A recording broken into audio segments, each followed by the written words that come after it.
Hey, welcome to another great episode of the Real Deal Podcast. I'm your host, as always, Courtney Harding. Glad to be back with another incredible episode. Got a great guest upcoming here in the next few minutes. So, very excited to have her on. But before we get started, hit my music. Let's get it.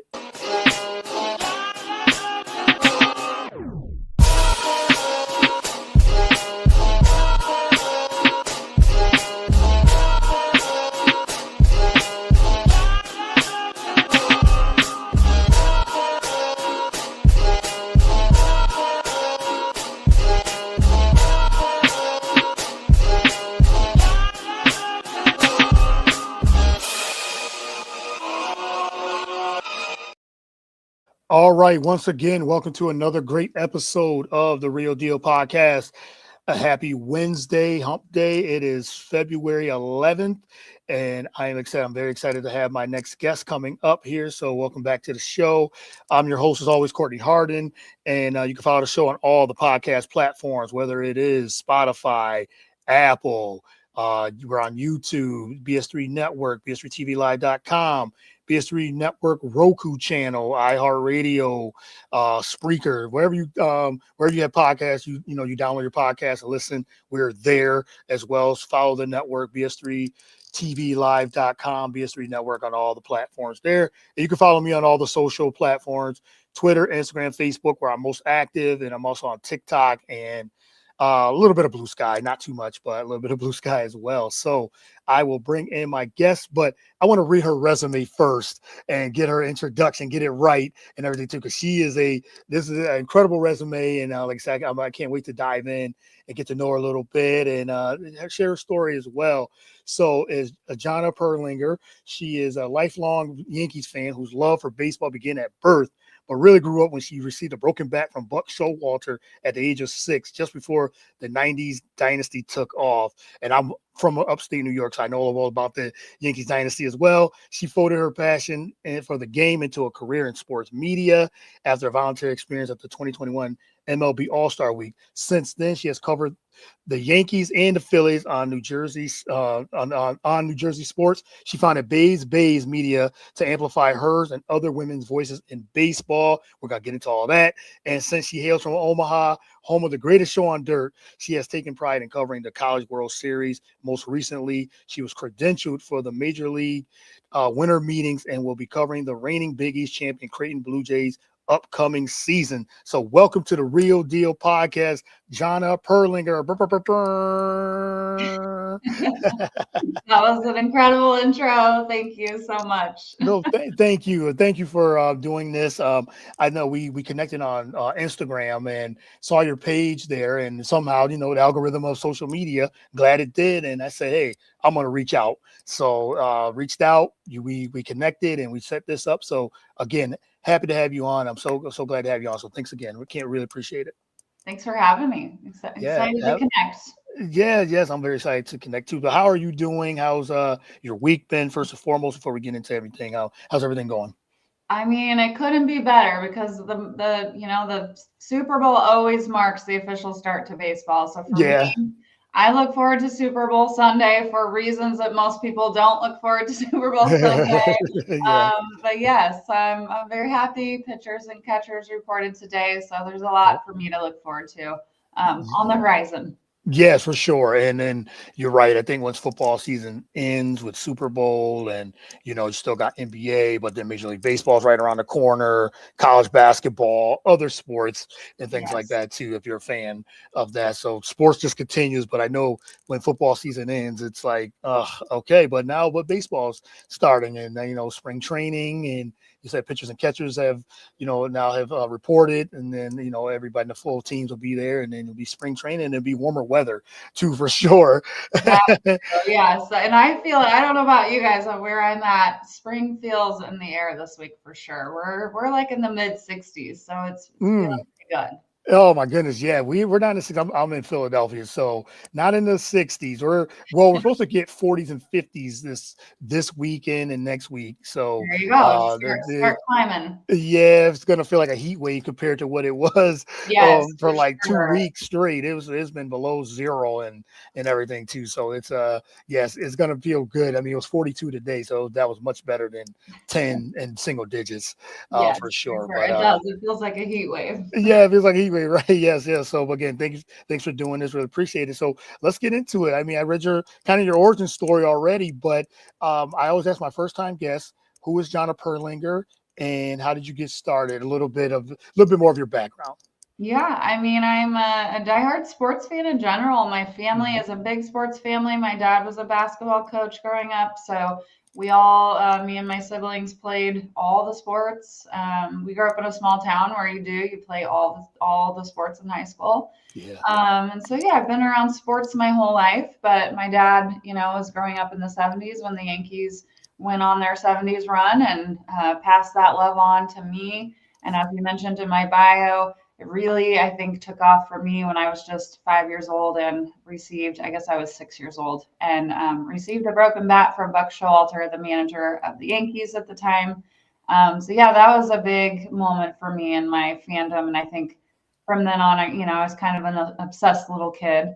Um, I wasn't like most little girls. I was a little tomboy growing up with my brother being the oldest of the three of us, and I just always kind of idolized him and kind of wanted to like follow in his footsteps. And so, yeah, I just been being around sports. That moment was big. Like, managers and players don't realize, and coaching staff, like what a just one small gesture like that can change the trajectory of a fan's life, really. So it just, yeah, it always stuck with me. And obviously that happening right before the 90s dynasty too was kind of big with the timing, because it was a critical time to get into my fandom as a Yankee fan. Yes, yeah. Interesting. You said, like you said, during the 90s Yankees when they were just running baseball and just winning constantly, that they know the dynasty. Like I said, I'm originally born and raised in upstate New York, so Yankee fans. I mean, a lot of fans, the Mets, Yankees, and Phillies, all through, but a lot of Yankee fans up that way. And I remember growing up, witnessing all that during that time in the 90s. I was in high school, so it was just seeing that in a lot of Yankee fans. It was incredible to see and everything too. As you said, getting that broken back from Buck Showalter at the age of 6 started your fandom and things like that. How, like I said, talk a little bit more about that, and like you said, how much of an impact that has. You said you're a big Yankee fan, you cover them, you're a big fan and everything too, and growing up, and even who's your favorite Yankees of all time too, as well. Yeah, yeah.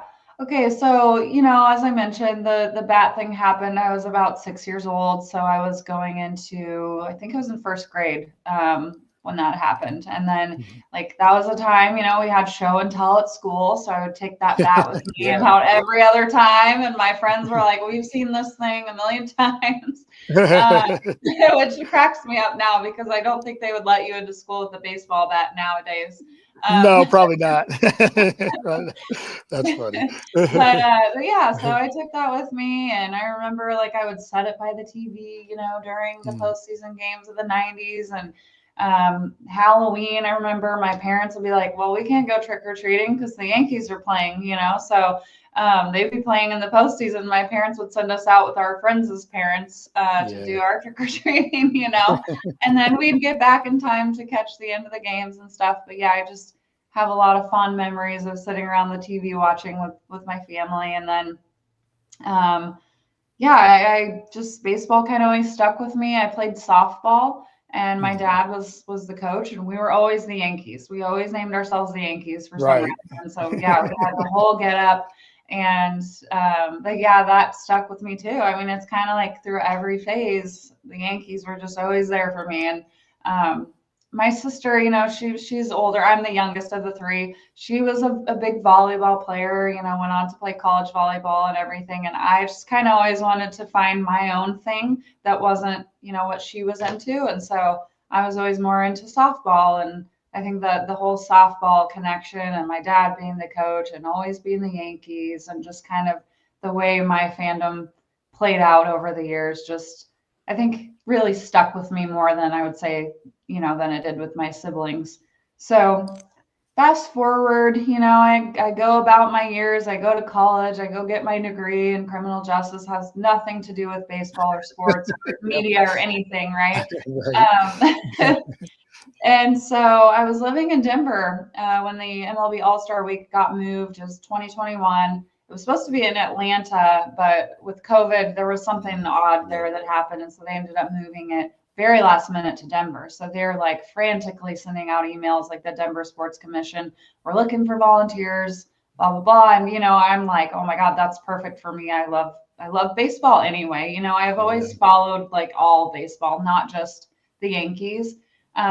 But so yeah, I jumped right on that and went and I signed up to be an MLB and volunteer and went through the training and everything. And there were probably 700 total volunteers, I think. And of the 700, just 30 of us were chosen to work the MLB draft, which was so cool. I mean, that was the first year they moved the draft to the same week as the All-Star Week. So it was cool. Like I got to take in the draft and then I got to take in all the All-Star Week festivities, the Home Run Derby and the All-Star Game and, the whole thing. Yeah. And I walked away from that week and Lauren Gardner, who everyone knows from the MLB Network, she's actually a Denver native. So I feel like maybe that's why they let her be the onstage. I think that's why she was the one who did the onstage like announcements during the draft. Yeah. But I saw her up there and I was like, why am I not doing something like that? I could do that. I love baseball. Why did this never occur to me that that should be me? I've been around this my whole life. And there's another moment in my life that I had that like same kind of feeling, I guess, or spark, where I watched the movie Trouble with the Curve. And I don't know if you've ever seen that, but it's a Clint Eastwood movie, and his daughter his daughter grows up traveling the country with him. He's an MLB scout. And so she travels the country with him. She goes on to become a lawyer. And then, and later in her life, she has to come back to kind of tend for her dad and his bad health. And she realizes the same thing. She's like, I've been around baseball my whole life. Like, this is what I love. And so she goes on to be a scout herself. Like, I hate to give away the movie story. No, that's fine. No. The whole thing just, sparked for me, like, what the heck am I doing with my life? Like, I never had a thing that I was like, this is the thing for me. I have friends who are teachers, who are lawyers, who are doctors, and they always knew that's what they wanted to do. But for me, I was like, I never really had that, you know what I mean? Where it was just a clear vision. And I had these two moments in my life happen where I was like, holy crap, it's always been baseball for me.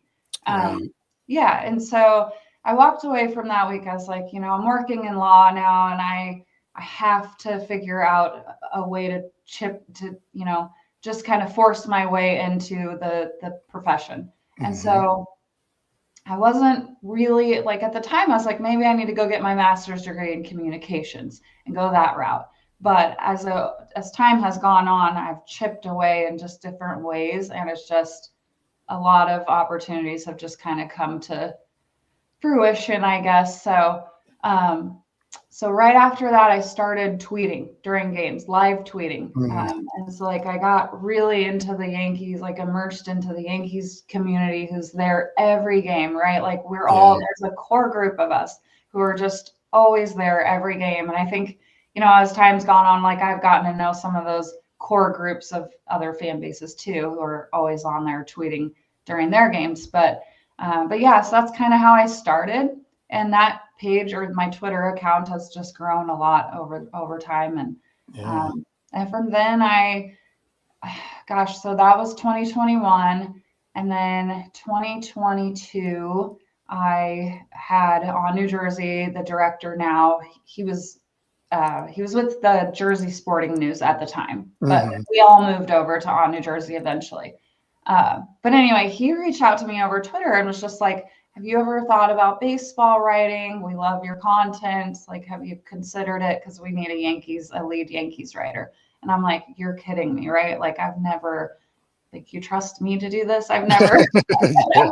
I mean, I'm creative and I'm a good writer. Yeah. And I was like, I've never done any like sports writing, right? Yeah. But I decided, like, with the little shove from some of my friends who were just like, "You're the perfect person for this. You have to do this." Because in the past, I would get in my own way about things, like, and I don't think I can do that, and I just wouldn't do it. Then do And it right. yes, but yeah, my friends were like, gave me the little shove I needed, and they're like, what's the worst that can happen? So I decided to say yes to it, and that was right before Aaron Judge. It was right before he went on his 62 chase. So Yeah. that was such a cool time, and it was like Yeah. such an honor to be a baseball writer during that chase. Like, that's such a historical moment. So Yes, it was. yeah, that happened. So I've started writing for them. I've been with them now for 4 years, I guess. Wow. Yeah. And then so 2020, so that was 2022. And I think that gave me the confidence to say, okay, like, I had been doing this Twitter thing for a while. And, for the most part, fans are extremely respectful on there, but I still get a few people who are like, why would we listen to you? You're a female, whatever, just like stupid Yeah. stuff like that. Yep. Which, Yep. if you just do a little digging, these aren't real fans. They're just people who are out there who just like love to ruin people's day. So anyway, I decided I should create a platform of some sort. Like, at the time, I thought just podcast. And so I was like, I should create a space for women to talk about baseball. And, I have such a deep appreciation for the way that baseball, not only the game and the sabermetrics behind it, and all the, like, the business side of it, but also just like the life of it, right? The way that it like correlates with life, like real life, and how it connects people and generations upon generations. And so I think just like the way it connects families too. And so it's like, what I want to do a podcast and just talk about all the aspects of baseball, and, like the storytelling aspect of it too. So I did that.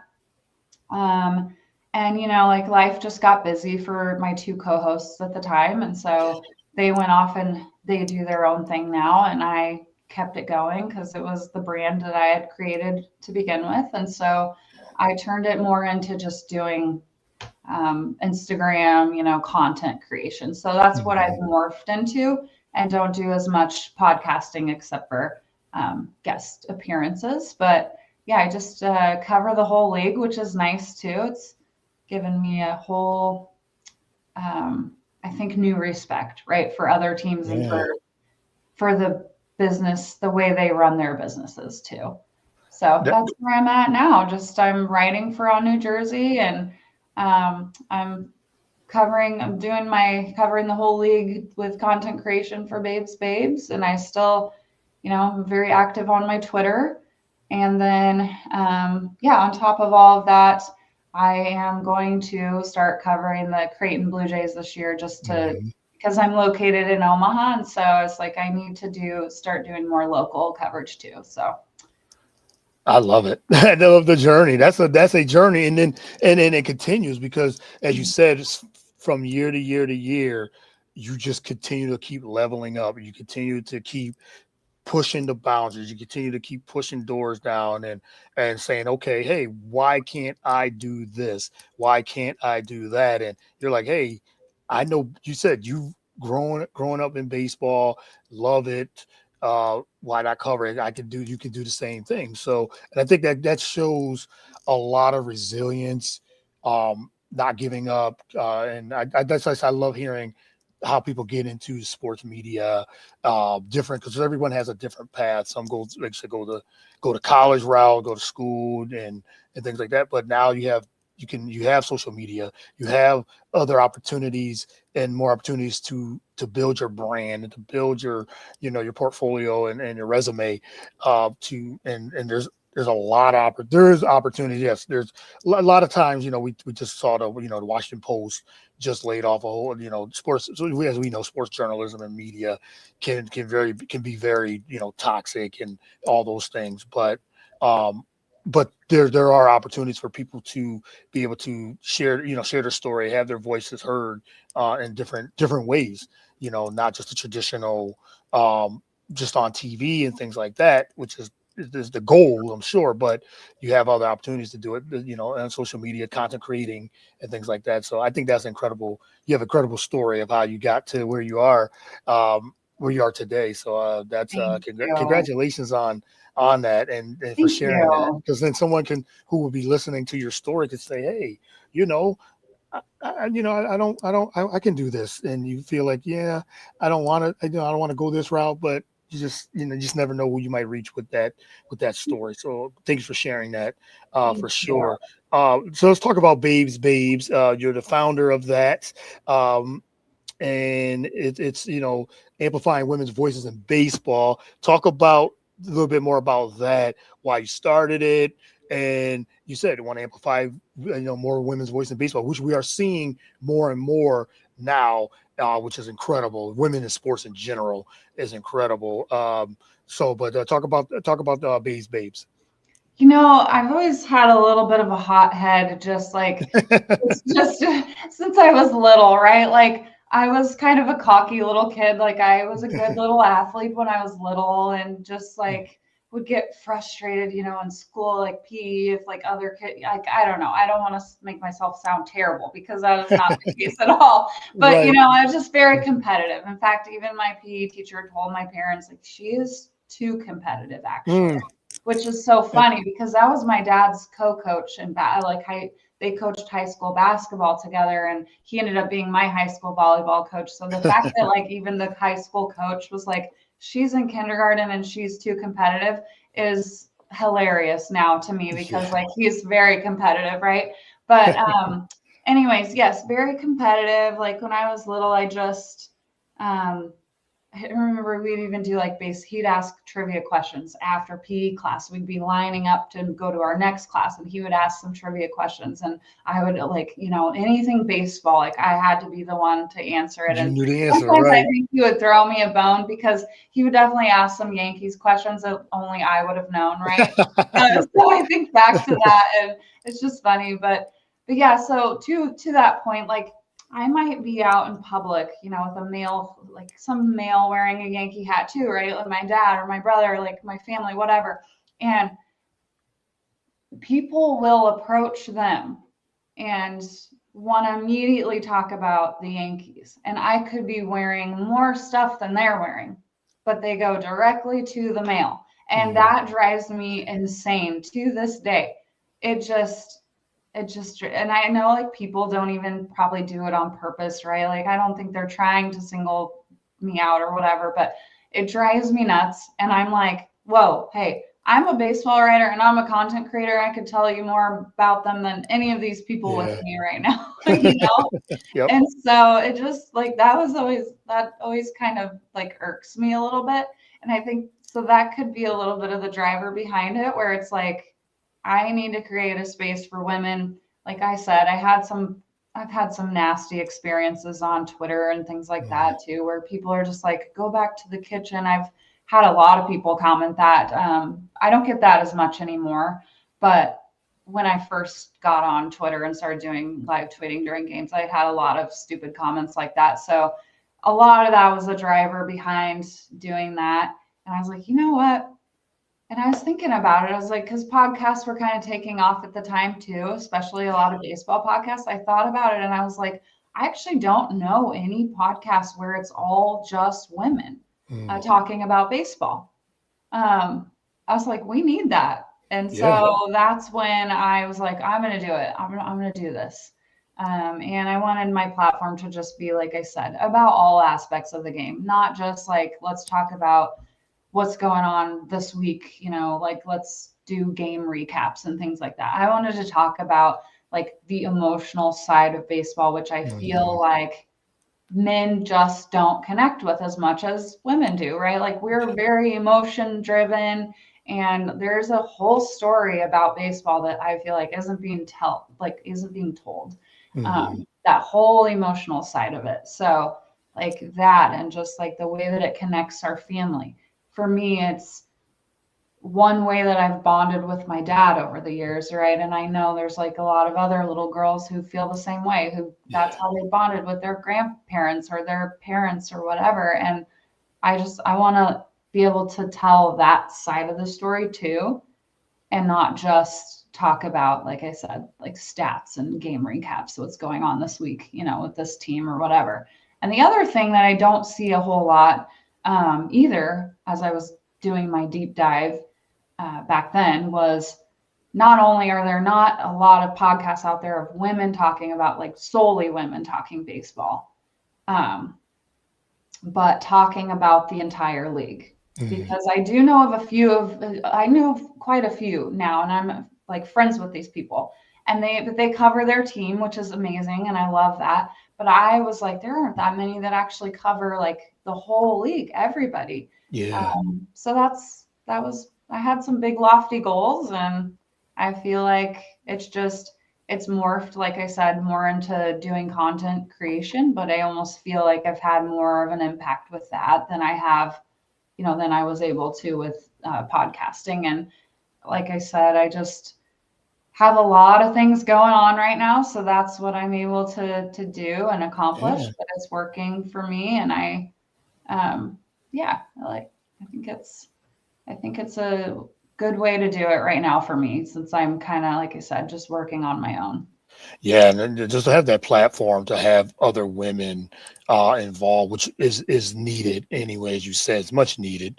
And like you said, you've dealt with certain trolls and people that just they say the nastiest things and hiding behind the computer and all that, and it's sad that it's still going on in 2026, that the people that are saying these things and everything too. But like I said, you've been resilient.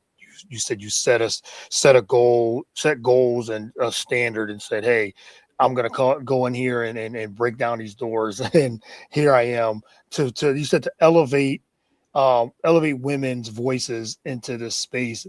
And like I said, you're seeing more and more now. But one thing that I thought that you said was very important is the storytelling of baseball and how important that is. And he said yes, it's a statistical sport, stat driven, and everything too. But to hear the stories behind those stats, the stories behind that, the business side of it, and everything too, I love that. I love deep diving in all those things too when it comes to sports as well. So talk about how important that is when it comes to that as well.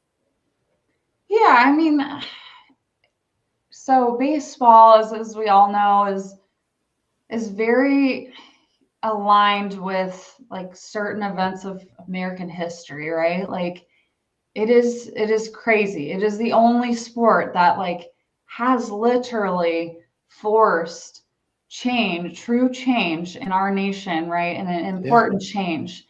And so there are things like that it's just it's unmatched in other sports, and so there's that aspect of it. There's like I mentioned, how it brings families together, how it Yeah. has bonded. Like I said, me and my dad, we don't, to be honest, we haven't bonded over a lot of things, but baseball is one of them. And so I hold that close to my heart, because Yeah. I feel like that was one common like love and interest that we both have had. And so that means a lot to me.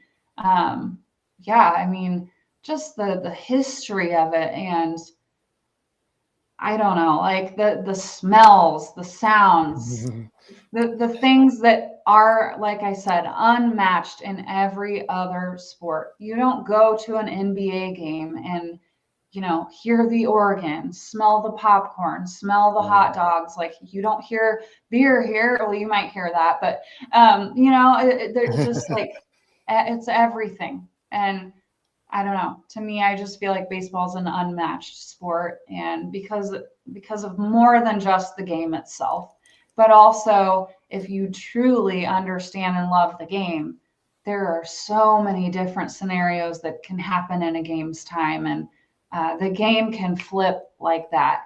And I also love that it's the one sport that isn't like it isn't hinging on a clock running out, right? Like Right. the game isn't over until it's truly over. Like Yes. that's how it, it's not. And so anyway, I think that just makes the game all that more exciting and interesting. And yeah, I mean, you can be down by 8 runs in the eighth or ninth inning and still come back and win the dang thing. So it's like the game is never over until it's over. And I just think like there's a lot of excitement in baseball that is like I keep saying the word unmatched, but truly that's how I feel. Yeah, you bring yeah that point of when you could be down big in the seventh, eighth inning. We've seen this just in the past World Series with the Blue Jays and the Dodgers, and they said you're up, and then you could go into an 18 inning game as well. So you just never It's know. like Yeah, right, like the ball getting lodged under the outfield fence outfield fence. changed Yeah, the hmm, entire trajectory of this game. Like yes, it, absolutely. yeah, it's like you just that is what's crazy to me about baseball. Something so small like that can entirely change the outcome. Yeah, absolutely. Yes. And I remember that game, and the series in general, but incredible series. But it was interesting because I think I had went to bed and thinking I didn't think so. Game is over or whatever. It was getting late and everything too. And then I wake up and was like, wait, it was 18 innings. It's like this is insane. But you have those types of games, as you said. It's just it's never over. It's never over until that last inning. But you have to still just watch to make sure. Yeah. And I think that's incredible in baseball. That the storytelling behind something like that, asking those players like getting into a series like that, into a game like that, is fascinating. With their thought processes and then the media covering it as well. So yeah, it's incredible as that too. So, but like you said, you cover the league, but specifically you said Yankees and Phillies too.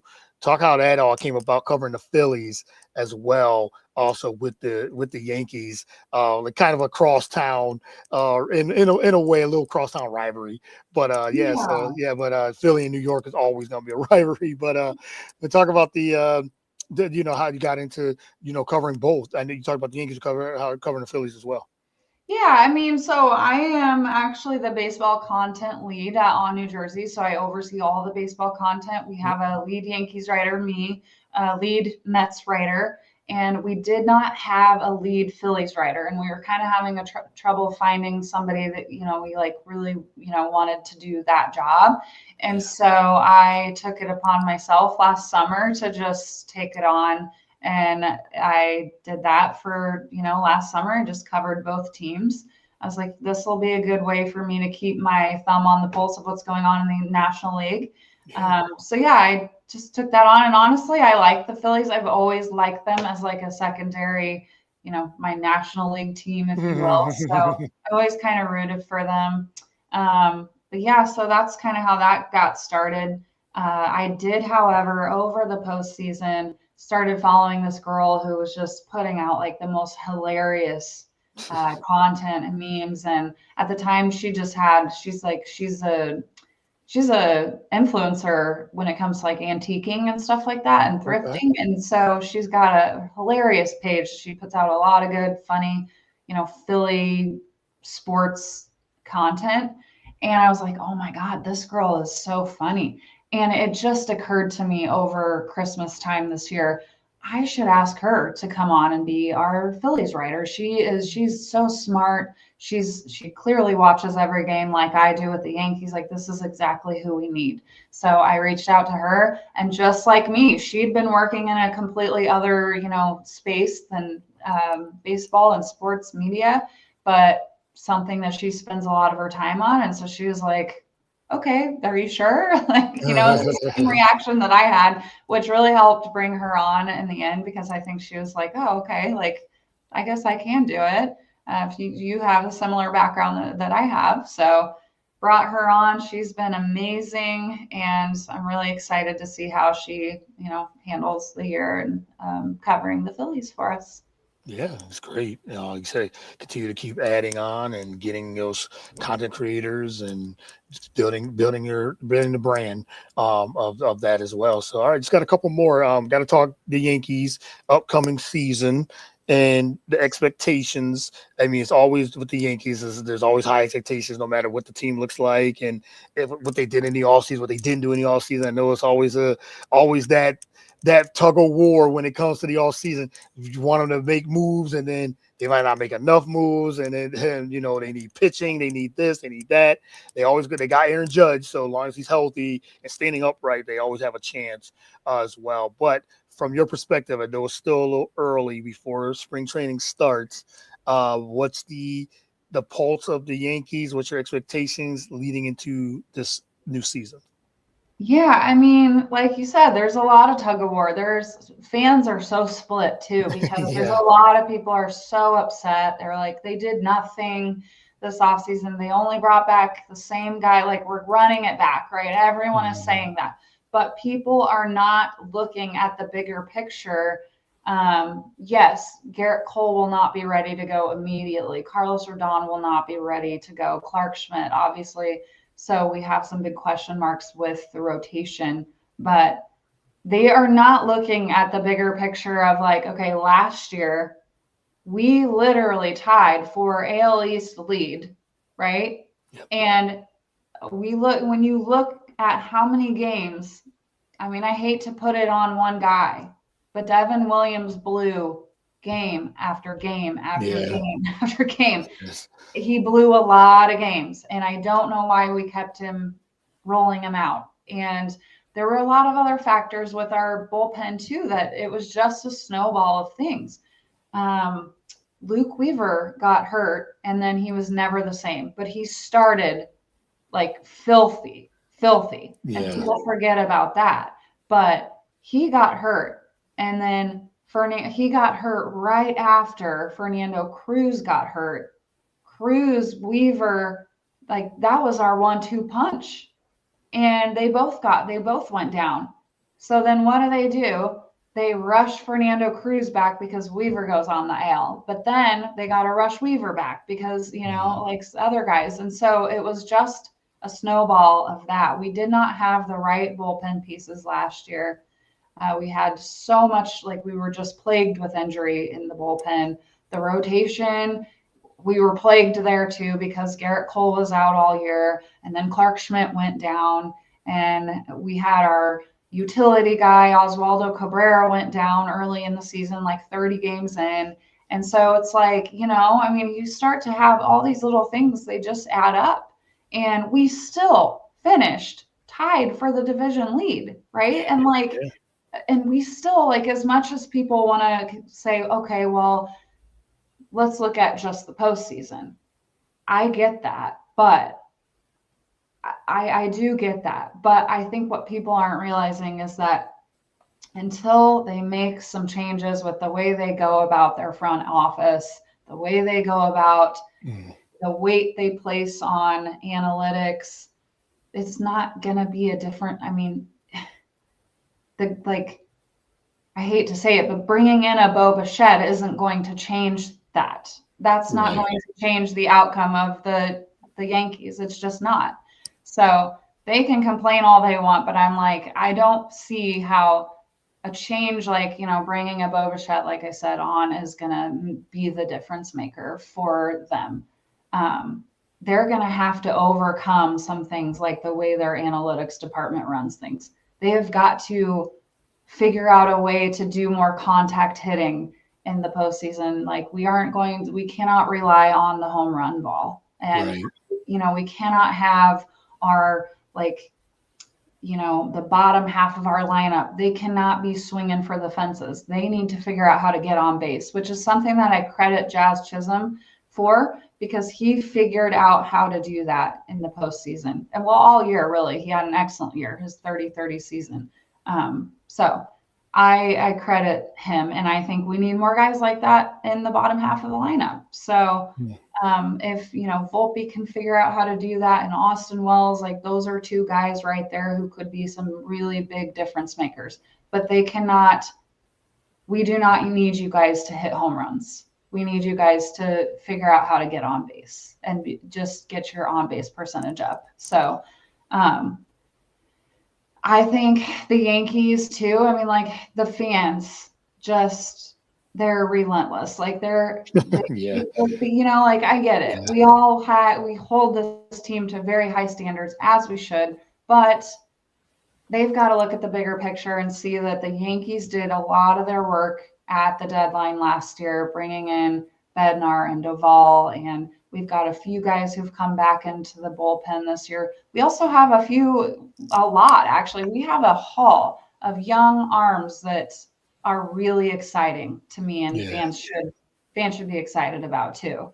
That could possibly break camp, especially in light of um, Cole and Schmidt and Rodon being out for a little while. So, uh, and Cam Schlittler was a wonderful surprise for us during the postseason. So if he can build on that, what he's already established, that's going to be huge. So, Yeah, yeah, great breakdown, which I knew you were going to do that, and no, it's really good. No, it just brings because, as you said, Yankee fans they are very relentless, and you said deservedly so. And then it's always high expectations. It's always World Series or bust, and they've gotten that reputation because of the dynasty and just all those years of dominance and things like that. So and they still carry that even to the 2020s, and things yeah, like that. They emphasize continuity. That's what they're doing as well. And I know Brian Cashman, the general manager, he doubled down on the run it back strategy. So with a high payroll as well. So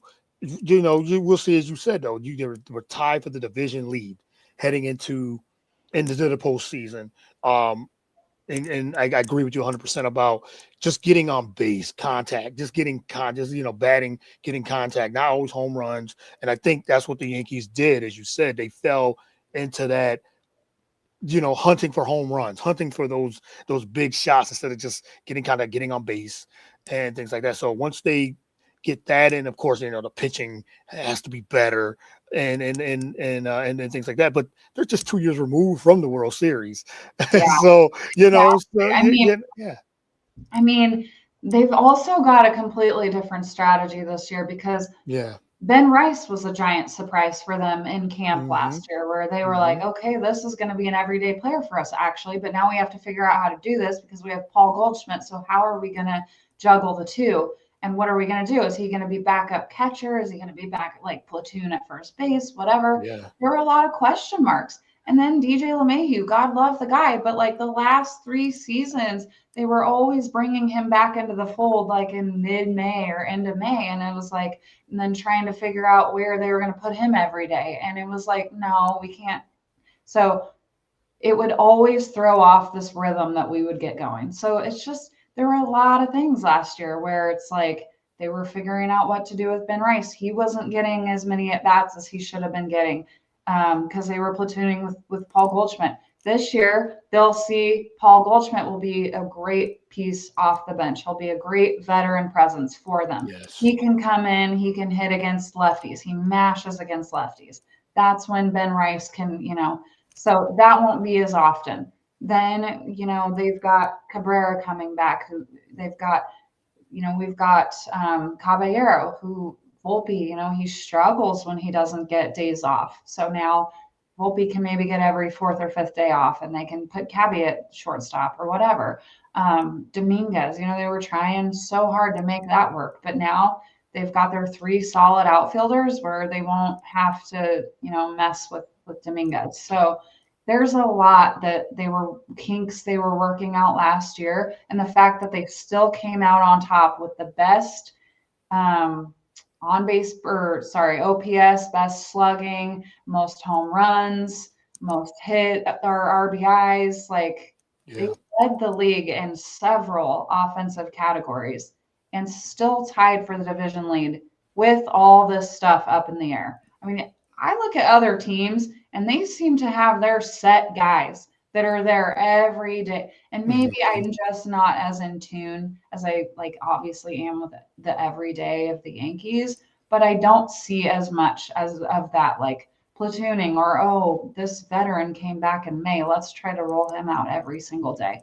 I don't feel like I see that as much with like the Dodgers or, you know, the Blue Jays or whatever. It seems like they have their core guys. And I don't know. We try to get too fancy too with switching the lineup up every Mm, day. yeah. So I feel like having a more of a clear picture, I think, of what this year, I mean, you can never anticipate the injuries that might take place, but just Right. like having the right bench pieces too this year. And um, I don't know what people are thinking, but I think it's a completely different team with like I said, these guys have different roles than they were brought on to do last year. Yep. And they're anchored by Aaron Judge. So they he's Yes. all with one of the best players in baseball, best hitters, best power hitters, all around players in baseball. As long as like we said at the beginning, as long as he's upright and healthy, coming off his third AL MVP award. So long as he had another incredible year, Yeah. and was injured on top of Yeah. that, and even last season the Yankees started off really hot, and they was on fire at the beginning, and then you said injuries and things like that, maybe managerial questions, with the moves and things, and so there was a lot, but despite all that, they still were, he said, one of the best teams in baseball. Yeah, and yeah, came playoff time, it caught up to them, but it was just one of those things. Yeah, so I think long term, like I agree with you. I think long term with the Yankees is always they're always going to be in the mix, and if they just got to get good health, pitching, all those things. They got to just have everything's got to click Yeah. for them to make a run. But they're in and then plus they're in a tough division. They're always in a tough division. The AL East is always incredibly tough. Like I said, they had the representative from the Toronto Blue Jays last season, so I had the representative in the American League in the Yeah. World Series. So yeah, so we'll see what happens. It's gonna be very very interesting to see how this all plays out this year. So I'm excited to see your coverage and excited just to see what how the Yankees how the baseball season turns out. So all right, just got one last one before I let you go. I wanted to ask you about the just the growth of baseball media and things like that. Now you've covered the College World Series, Major League Baseball winter meetings. Speaking of that, how was the winter meetings covering that? I saw some of your coverage. I saw the coverage of that. How was covering the winter meetings? It was incredible. It Yeah, was so incredible. And not even because there was a lot of movement and rumors and things like happening, because there wasn't. The only things that actually happened when we were there were Edwin Diaz to the Dodgers yeah, and Kyle Schwarber re-signing with the Phillies, which was no surprise at all. So it yeah. was kind of like the Diaz thing was kind of a big deal. And obviously I was with my Mets girl. And so that was like a big deal for us, Mhm. for her, obviously. But other than that, there really wasn't that much going on. There wasn't a lot of movement. And so it was kind of cool to be there and just be like seen as a peer. We were not treated any different than anyone else. No one looked at us like, oh, you're first timers. We had some really cool, conversations with people. Yeah. One of my favorite interactions was with Jack Curry, the Yankees, like Yes Network. Yeah. Yeah, anchor, and he's an incredible human being. He knew who I was right away. Went up to introduce myself, and he was like, "I know who you are." So that was really a cool experience, and just like I got to talk and hang with CC Sabathia's wife Amber for a little bit, and Pat Murphy, the Brewers manager. We got to sit in on his press conference, and he's famous for doing the like making all the reporters introduce themselves to start, I think, to like make everyone feel comfortable in his presence. And Right. from then on, he called us the Jersey Girls. So we'd see him in the hallway and be like, "Hey, Jersey Girls, how you doing?" And so it was really cool because we had a lot of like genuine, kind interactions with people. They're just human beings like we are, and just treated us with the utmost respect. And it was really cool to like see that unfold like that. So Yeah, Yeah. that's cool. That's very cool. I saw that. I think when we first connected, I saw that you were at the MLB winter meetings, and that's always an incredible time. You just never know. Like there's so much movement usually, and things like that. But it's good to, as you said, to just to kind of come together with other media and managers and having conversations. And I mean that's the start of really baseball season. Really when it all right after the World Series and a little bit of a break, and then they're right back into it. So that was cool. But Yeah. yeah. So, but since you covered all those, the last question is, what's the next major milestone that you're aiming to for your platform? Yeah, I mean, this year I have some big ones. I just want to try to cover as much as I can. So, like I said, I'm trying to do more local coverage just because that's what I have more bandwidth to do that, obviously, than like hop a plane all the time since I have to Yeah. cover all those costs. So, I'm trying to just like take in every opportunity that's like available to me right here. So Creighton, I reach out to them. I'm going to cover them and the Big East and kind of try to attend as many of those as I can. I might be attending some Nebraska baseball games as well. The Omaha Storm Chasers, which is the Kansas City Royals AAA team, is here. Their home is Omaha. So I'm going to try to do that. I'm going to try to hop down to Kansas City as much as I can and maybe take in some Royals things and not trying to like expand out from Yankees by any means, but Right. just trying to like, I guess, make an impact in as many places as I can, right? So I'm just trying to do all that and just make connections with people and yeah, do all that. I'll be continuing to do all my babes stuff. I really amp things up during the season and do like players of the week, things like that, which really help me stay on track with what's going on like around the league. But so yeah, that'll be happening. But yeah, I'm gonna try to cover things like the All-Star Week this year. We're applying for me for credentials for some different things, so we'll see if we get in. We applied for the World Baseball Classic. Don't know if we're gonna get into that because that's a very competitive thing to get into, but Yeah.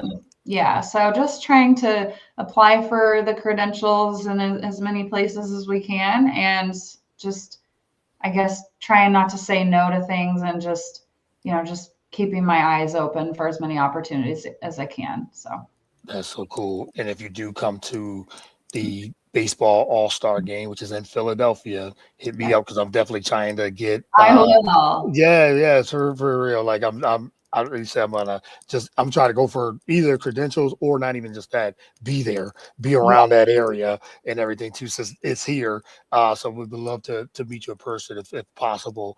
that With would be that, since awesome. I'm only 20 minutes away from the stadiums and everything too. So that'll be great to do that. But yeah, Philadelphia's getting a lot of different things this year. So a lot of events, World Cup, Major League Baseball All-Star game, college basketball March Madness is here the first weekend. We just had Unrivaled that was here. So yeah, a lot of things. Philadelphia's getting a lot of things this year. So it's great to great to see that. So, but excited to see what you got coming up.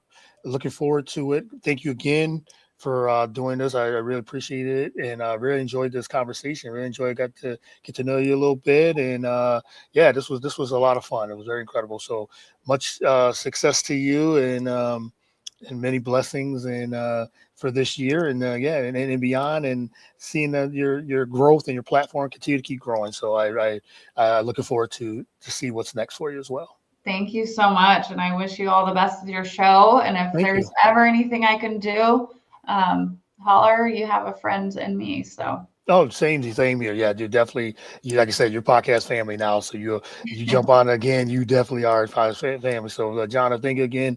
Really appreciate it. Let everyone know before you go where they can follow you, reach out to you, ask for advice, anything like that, where they can reach out to you on social media.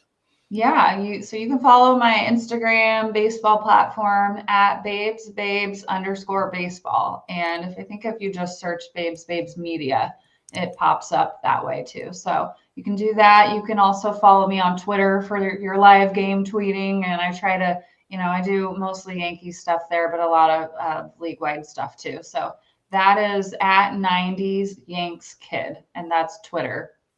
Yes, at 90s Yanks Kids. So follow John on all those platforms as well. Say if you want to reach out and share the content, like, subscribe, all those things as well. So again, thank you again, and like I said, you have a friend here too for sure. I really appreciate the time and really enjoyed this. So you have a good rest of the week and weekend coming up. And he said baseball will be spring, and then it'll be warm, and then here we go. Baseball season will be here. So like I said, I hope we connect during the All-Star game. So we'll keep in touch.